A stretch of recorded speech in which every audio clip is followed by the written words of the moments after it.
Bienvenue à tous pour un nouveau tuto Python. Nous allons retravailler sur la notion de liste. Je donne d'abord un exemple en mode shell. Grand L égale entre crochets 5,7 fermé crochet, Enter. Je peux vérifier en demandant print grand L que l'entrée a été correctement faite. Effectivement, grand L, c'est bien la liste constituée des deux objets 5 et 7 dans cet ordre. Maintenant, on peut souhaiter en fait avoir accès à la longueur de cette liste. Évidemment, la longueur de cette liste, c'est le nombre d'objets. Ici, c'est 2. Par la commande len. Len de grand L, qui va nous donner la longueur de grand L, c'est-à-dire le nombre d'éléments dont est formé grand L, c'est-à-dire 2. C'est logique, le nombre de ici.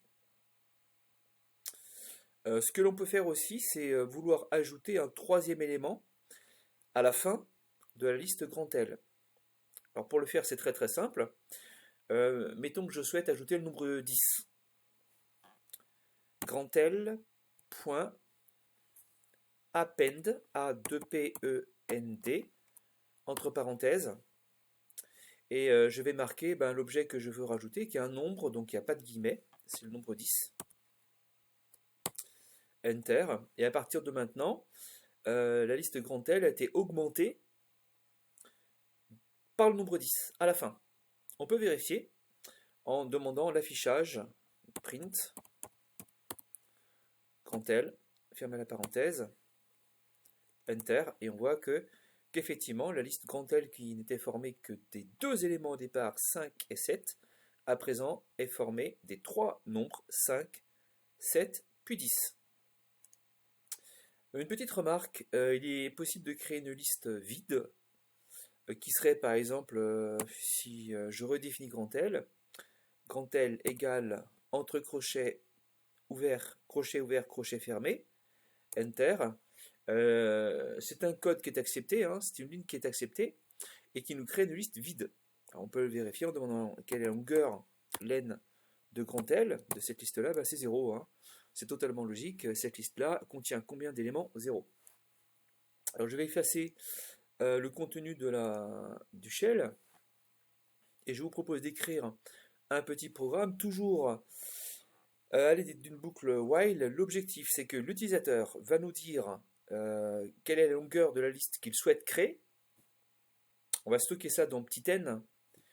Et puis nous, on va le questionner en lui disant le premier nombre c'est quoi, le deuxième nombre c'est quoi, le troisième nombre c'est quoi, etc. jusqu'au nème nombre.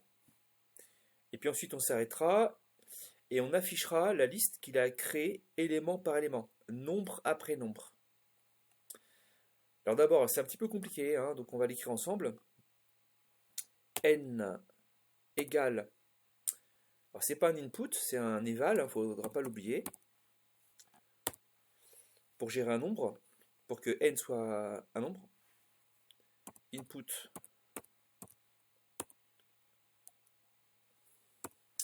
ouvrez les guillemets, des guillemets simples, longueur de la liste à créer,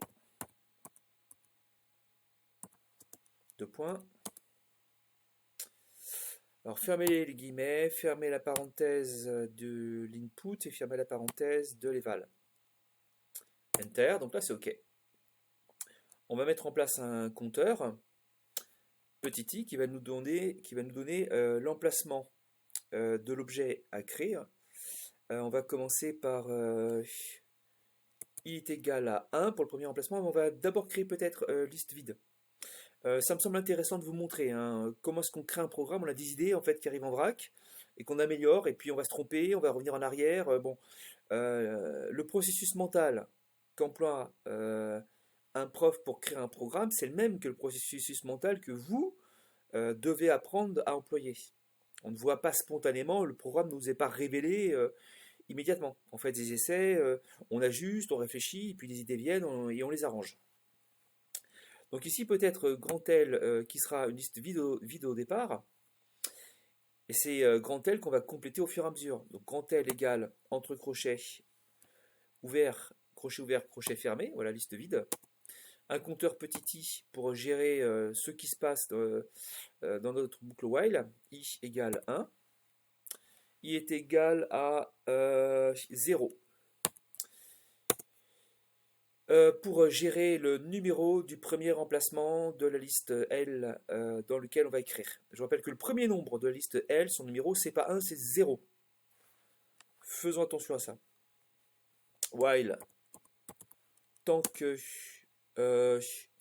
petit i est inférieur ou égal à la longueur décidée au départ de la liste que veut rentrer l'utilisateur, c'est-à-dire à petit n, tant que i est inférieur ou égal à petit n, 2 points,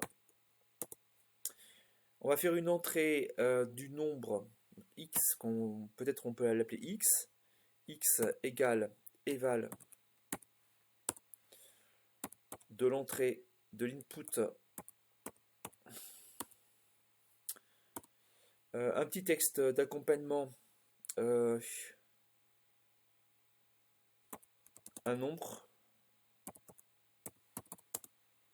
2 points, fermez les guillemets, fermez la parenthèse de l'input, fermez la parenthèse de l'éval. Je vérifie, c'est bon. Et on va ajouter x à la fin de la liste grand L, qui, dans la première lecture de la boucle while, grand L est vide, mais ensuite, grand L va s'étouffer. Hein, donc, il faut qu'on trouve une commande qui va ajouter à la fin de la liste grand L en train de se construire le nombre petit x qu'on vient de rentrer ici. C'est très très simple, on l'a vu, c'est append. Grand L point append, comment se rappeler? Ça ressemble à appendicite, un petit peu dur à dire. Append, entre parenthèses, l'objet que l'on va rajouter à la fin de la liste grand L actuelle, qui est petit x, et c'est bien un nombre, puisqu'on l'a déclaré x par rival, hein, donc il n'y a pas de souci. Fermez la parenthèse, je vérifie, c'est bon. Ensuite, il faut augmenter de 1 le compteur, i égale i plus 1. Je vous rappelle que ces lignes, un petit peu bizarres, hein, mathématiquement c'est un petit peu choquant, et c'est de l'informatique. Hein. Est évalué d'abord ce qui est écrit à droite du symbole égal, donc le compilateur va calculer ce que vaut i plus 1, et le stocker dans grand I, dans le i qui est à gauche. Donc i égale i plus 1 peut se comprendre comme étant la valeur actuelle de i, c'est l'ancienne valeur de i augmentée de 1. Ce qui est écrit à gauche, nouvelle occurrence, nouvelle valeur, et ce qui est écrit à droite, ancienne. Voilà. Vous allez voir, c'est très très facile à mémoriser. Et c'est très naturel. I égale i plus 1. C'est bon. On va sortir. Et on va tester notre programme. Run current script. Longueur de la liste à créer, mettons 3. Enter. Un nombre, je sais pas, 6. Un autre nombre, je sais pas, 2. Et un autre nombre, 9. Enter. Encore un nombre, 12. Alors là, il y a un petit bug hein, qu'il va falloir corriger, puisque manifestement, on s'y attendait pas, mais il y a un petit souci, hein, c'est que il y a trop d'entrées hein, demandées par rapport à la longueur de la liste. Alors l'explication est très très simple, hein, si on réfléchit un petit peu. Il faut se rappeler que le numéro, donc grand L, une fois construit, contiendra plusieurs objets. Combien d'objets? Petit n. Très bien. Le numéro du premier objet de grand L, c'est 0. C'est le premier objet de L, son numéro, c'est pas 1, c'est 1 moins 1, c'est diminué de 1. Le numéro du dernier objet de la liste L, ce ne sera pas sa longueur petit n, ce sera petit n diminué de 1. Si bien que dans notre boucle while, il ne faut pas qu'on aille jusqu'à l'égalité n. Il faut qu'on aille jusqu'à n-1. Parce que le plus grand numéro d'un objet de la liste grand L, ça doit être la longueur de la liste diminuée de 1. Alors il y a une vraie difficulté là, hein. Donc au début, ça semble pas naturel du tout d'un point de vue informatique de procéder de cette manière-là. Mais si Python a été créé ainsi, c'est qu'il y a des raisons profondes qu'on va comprendre plus tard, hein. Donc ici, petit bug. On relance. Peut-être je vais effacer le shell. Run. Run current script. Longueur de liste, ben on va dire 3. Nombre 5, nombre 7, nombre 8. Enter. Je n'ai que 3 nombres qui m'ont été demandés. Bon, et puis là, on a un petit doute. Est-ce que l'entrée s'est bien passée ou pas? Donc, on peut rajouter dans notre code. Je vais peut-être effacer ici. Clear la fenêtre de shell. Et puis dans notre code, on peut faire un print. Un message qui indiquerait que c'est print P minuscule, attention.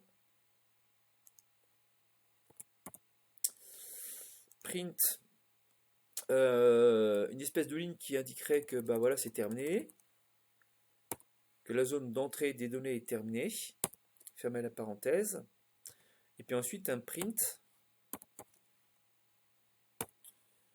de l'objet grand L, de la liste grand L.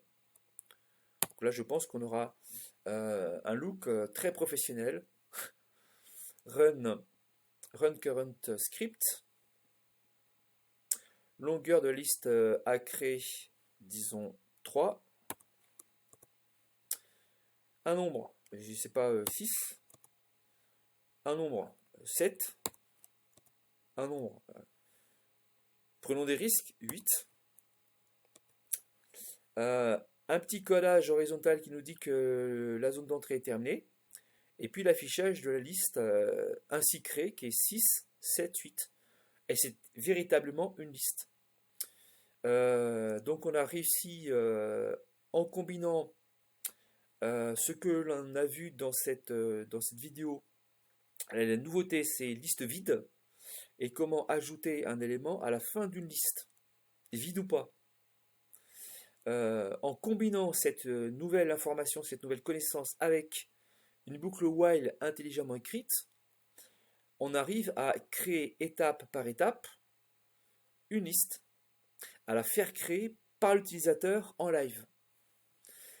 J'espère que cette vidéo vous aura intéressé et je vous dis à une prochaine fois.